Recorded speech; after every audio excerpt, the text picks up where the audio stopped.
ಇರುವಂತಹ ಶಾಸಕರು ಇವತ್ತು ಮುಸಲ್ಮಾನರ ಬಗ್ಗೆ, ಅಲ್ಪಸಂಖ್ಯಾತರ ಬಗ್ಗೆ ಬೀಗ ಹಾಕಿದ್ದಾರೆ.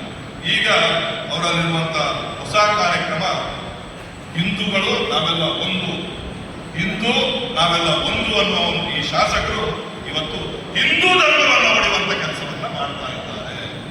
ಯಾವ ರೀತಿ ಮುಸಲ್ಮಾನರ ಬಗ್ಗೆ ಮಾತಾಡಲಿಕ್ಕಿಲ್ಲ ಇವತ್ತು. ನೆಕ್ಸ್ಟ್ ಅವ್ರಿಗೆ ಇರುವಂತದ್ದು ಹಿಂದೂ ಧರ್ಮವನ್ನ ವಿಭಜನೆ ಮಾಡೋದು, ಹಿಂದೂ ಧರ್ಮವನ್ನ ಹೊಡೆಯುವಂತ ಕೆಲಸವನ್ನ ಮಾಡ್ತಿದ್ದಾರೆ. ಕಳೆದ ಒಂದು ವಾರದ ಹಿಂದೆ ಕಾಶಿಪಟ್ಟಣದಲ್ಲಿ ಬಹಳ ಅದ್ದೂರಿಯ ರಾಜಗೋಪುರದ ಉದ್ಘಾಟನೆ ಆಯಿತು. ಉಸ್ತುವಾರಿ ಸಚಿವರು ಬರ್ತಾರೆ ಅನ್ನುವ ವಿಚಾರ ತಿಳಿದಿತ್ತು. ಎಲ್ಲ ರೀತಿಯ ವ್ಯವಸ್ಥೆಗಳನ್ನ ಮಾಡಿದ್ದು. ಹಳದಂಗಡಿ ಸೀಮೆಯ ಅರಸುಗಳನ್ನ ಆಹ್ವಾನ ಮಾಡಿದ್ರು, ಉಸ್ತುವಾರಿ ಸಚಿವರನ್ನ ಆಹ್ವಾನ ಮಾಡಿದ್ರು, ಎಲ್ಲ ಪ್ರೋಟೋಕಾಲ್ನಲ್ಲಿರುವ ಅಧಿಕಾರಿಗಳನ್ನ ಆಹ್ವಾನ ಮಾಡಿದ್ರು. ಯಾವ ನಮ್ಮ ಸರ್ಕಾರ ಬಂದ ನಂತರ ಅಲ್ಲಿಗೆ ದುಡ್ಡು ಕೂಡ ಬಿಡುಗಡೆ ಆಗಿದೆ. ಈ ಬಿಡುಗಡೆಯಾದ ಕಾರ್ಯಕ್ರಮವನ್ನ ತಾನು ಇದರ ಫಲಶ್ರುತಿಯನ್ನು ಪಡ್ಕೊಳ್ಬೇಕು, ತಾನು ಇದರ ಪರಿಣಾಮವನ್ನು ಪಡ್ಕೊಳ್ಬೇಕು ಅಂತ ತರಾತುರಿಯ ಕಾರ್ಯಕ್ರಮವನ್ನ ಮಾಡಿದ್ರು. ಆ ತರಾತುರಿಯ ಕಾರ್ಯಕ್ರಮದಲ್ಲಿ ಮಾಡುವಾಗ ಯಾರೋ ಒಬ್ಬ ಅಮಾಯಕ ತಳ ಸಮುದಾಯ ಒಬ್ಬ ವ್ಯಕ್ತಿಯನ್ನ, ಅವನಿಗೆ ಅಮಾಯಕನನ್ನ ಕರೆಸಿ ಆ ದೀಪದ ಪ್ರಜ್ವಲನೆಯನ್ನ ಮಾಡೋದು ಬಹಳ ಸಂತೋಷ. ಆದ್ರೆ ವೇದಿಕೆಯಲ್ಲಿ ಅವರ ಬಲಗೈಯಲ್ಲಿದ್ದಂತ ಜಯಂತರನ್ನ ಹೇಳ್ತಾರೆ, ಶಾಸಕರೇ ಕಾರ್ಯಕ್ರಮವನ್ನು ಉದ್ಘಾಟನೆ ಮಾಡಿದ್ರು ಅಂತ ಹೇಳ್ತಾರೆ. ಶಾಸಕರು ಹೇಳ್ತಾರೆ, ನಾನೇ ಈ ರಾಜಗೋಪುರವನ್ನು ಉದ್ಘಾಟನೆ ಮಾಡಿದ್ದೇನೆ ಅಂತ ಹೇಳಿದ್ರೆ ಆ ವ್ಯಕ್ತಿಗೆ ವೇದಿಕೆಯಲ್ಲಿ ಕೂರುವ ಅವಕಾಶವನ್ನು ಕೂಡ ಶಾಸಕರು ಮಾಡಿದ್ರು. ಅದಾದ ನಂತರ 2 ದಿವಸದ ನಂತರ ಯಾವ ಸಚಿವರಲ್ಲಿ ಬಂದು ಉದ್ಘಾಟನೆ ಮಾಡಿದ ನಂತರ ಇಲ್ಲಿ ಅನ್ಯಾಯ ಆಗಿದೆ, ಇಲ್ಲೊಂದು ತಳ ಸಮುದಾಯದ ವ್ಯಕ್ತಿಗೆ ಅನ್ಯಾಯ ಆಗಿದೆ ಎಂಬ ವಿಚಾರವನ್ನ ಹೇಳಿ ಇಲ್ಲಿ ಹಿಂದೂ ಧರ್ಮವನ್ನ ಒಡೆಯುವ ಕೆಲಸವನ್ನ ಶಾಸಕರು ಮಾಡ್ತಾ ಇದ್ದಾರೆ ಅಂತ ಹೇಳಿ ಬಹಳ ಸ್ಪಷ್ಟವಾಗಿ ಹೇಳಲಿಕ್ಕೆ ಇಷ್ಟಪಡ್ತಾ ಇದ್ದೇನೆ. ನಿಮಗೆ ಹೊಸ ಒಂದು ಕಾರ್ಯಕ್ರಮ ನೋಡ್ಬೇಕು.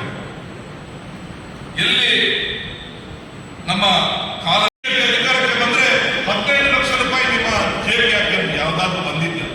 ಯಾವ್ದಾದ್ರು ಕಾರ್ಯಕ್ರಮವನ್ನು ಅವರು ಸಕ್ಸಸ್ ಮಾಡಿದಾರ? ಯಾವುದನ್ನು ಕೂಡ ಮಾಡಿಲ್ಲ. ಕಾಂಗ್ರೆಸ್ ಪಕ್ಷ ಈ ರಾಜ್ಯದಲ್ಲಿ ಅಧಿಕಾರ ಬಂದಾಗ 5 ಗ್ಯಾರಂಟಿಗಳನ್ನ ಕೊಡ್ತೇವೆ ಅನ್ನೋ ಘೋಷಣೆಯನ್ನು ಮಾಡಿದ್ರು. ಆ ಘೋಷಣೆಯನ್ನು ಮಾಡಿದಾಗ ಇದೇ ಬೆಳ್ತಂಗಡಿ MLA ಕೂಡ ಅದನ್ನ ಟೀಕೆ ಮಾಡುವಂತ ನಾವು ನೋಡಿದ್ದೇವೆ.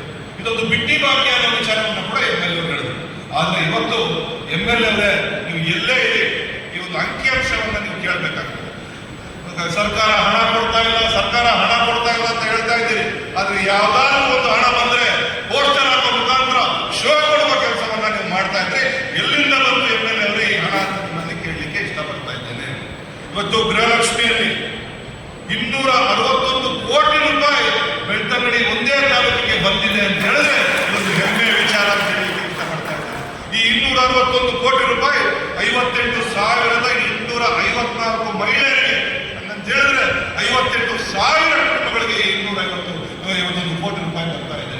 2 ದಿವಸ ಆಯ್ತು, ಗ್ಯಾರಂಟಿಯ 25ನೇ ಕಂತು ಬಂತು. ಇವತ್ತು 50,000 ರೂಪಾಯಿ ಪ್ರತಿ ಮಹಿಳೆಗೆ ಕೊಡುವಂತ ಕೆಲಸ ಕಾಂಗ್ರೆಸ್ ಮಾಡಿದೆ ಅಂತ ಹೇಳಲಿಕ್ಕೆ ಅತ್ಯಂತ ಸಂತೋಷ ಆಗ್ತದೆ.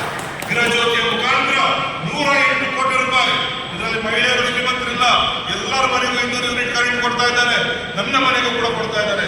108 ಕೋಟಿ ರೂಪಾಯಿ ಗೃಹ ಜ್ಯೋತಿಯ ಮುಖಾಂತರ ಬರ್ತಾ ಇದೆ.